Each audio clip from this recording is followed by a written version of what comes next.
ఆకాశమాలకించుమా, భూమి చెవియొగ్గుమా.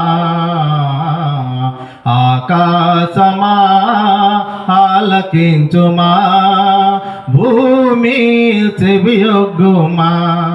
సృష్టికర్త అయిన నన్ను ఎరిగియుండుయు, సృష్టమునే పూజింప ఇది న్యాయమా. సృష్టికర్త అయిన నన్ను ఎరిగియుండుయు, సృష్టమునే పూజింప ఇది న్యాయమా. దుర్నీతి చేత సత్యమును అడ్డగించుచు, భక్తిహీనులైన వారికి ధర్మమా. దుర్నీతి చేత సత్యమును అడ్డగించుచు, భక్తిహీనులైన వారికి ధర్మమా.